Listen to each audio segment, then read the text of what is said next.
Hey babes, welcome back to my channel. It is your girl Haley J here. For those of you who are new, do not forget to like, comment, and subscribe. In today's video, we will be doing a highlight and contour routine. So I already applied her foundation, her primer, did her whole base, and now it is time to apply concealer. So I'm using the Too Faced Born This Way concealer in Chestnut and applying that underneath her eyes, the top of her lip, her chin, the bridge of her nose, and the forehead. You want to apply the concealer on all of the front facing parts of the face, basically all the flat parts of the face that the light is going to hit directly. And this is also going to help us just to create a shadow with the contour and just have a nice contrast. So while that is sitting, because I do like to let my concealer sit a little bit so that it dries down a little and it allows me to get a fuller coverage with it, I'm going to apply some of my Too Faced Born This Way concealer in Sable, but it's not dark enough, it's not deep enough for me. I want it a little bit more. So I just went on top of this with the foundation, the NARS Natural Radiant Longwear foundation in Molly, just to deepen it up. So I did apply a little on her forehead, the other side of her cheeks, the sides of her nose, and just, the bottom half of her nose, just to cut it off. And I blend all of this out with my Juno & Co sponge. I also use this to blend in her foundation, so any residue from the foundation is still on the sponge, which just allows for a better blend. And I just blend it out, y'all. Like, I just tap it, make sure she's nice and meshed into the skin. I do like to do contour first and then concealer when blending.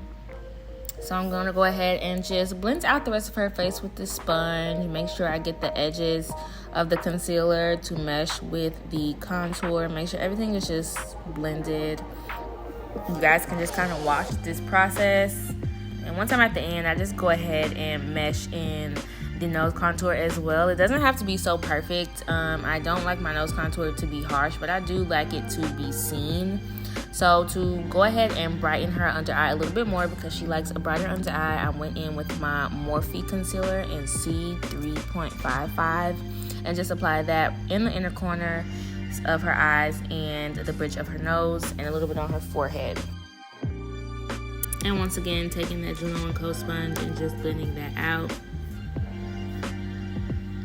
So recently I have been using a brush to apply translucent powder. It just spreads the powder, I guess you could say it distributes the powder a little bit more evenly, and it's like a softer look rather than just applying directly with the sponge. It typically puts a lot of the product onto the face, and I like for it to be very, very thin of a layer so the face isn't dried out. But I am going in with the Laura Mercier translucent medium deep powder, making sure I'm getting into her smile lines, because those are very prominent on her face. So I just want to make sure I set those real good so we don't have too much creasing.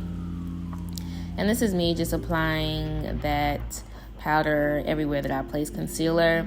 Always have them look up and blend out the concealer before applying the powder, because you don't want to have any creasing before applying the loose powder.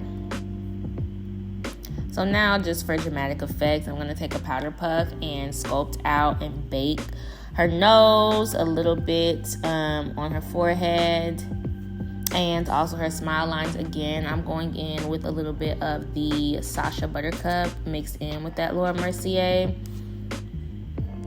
And I'm also going to sculpt out her cheeks as well. So I feel like this is the most important part to really mesh everything. I am just applying translucent powder on the rest of her face that may not be dry yet. And now I'm going to go in with some blush. This is the Morphe Face Palette in Deep Glam, and I'm just taking that plum shade and applying that on her cheeks. And since her contour is already prominent, because we cream contour, I don't like to go over the contour so much, because I don't want it to be too dark on her face.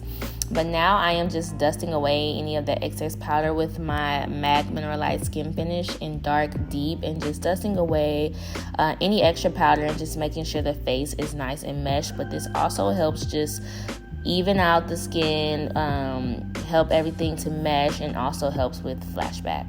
So now I'm just taking a dense brush and applying a little bit of the MAC Studio Fix powder. Cannot think of the number, but everything that I'm using will be linked down below. And just applying just a little bit. This brush is very fluffy, so it's not applying too much product. For lips, I'm just going in with my Morphe lip liner in Trendsetter, and I am using one of my Sephora lip stains. Once again, everything will be down below. And I'm taking a small detail brush to blend the edges so everything will mesh. And for gloss, I am going in with my Ulta Jelly Gloss in Popsicle, which is like a nice sheer pinky shade. And rubbing that in, and that completes the look, y'all. This is everything. Her face looked so bomb. We had a good time. We talked and laughed and had a good time like we always do, but this was definitely a face. I did post on TikTok. There's a TikTok out, so if you don't follow me on my TikTok platform, be sure to do that. I thank you guys so much for watching. I hope you enjoyed this video, and I will see you guys in the next one. Bye.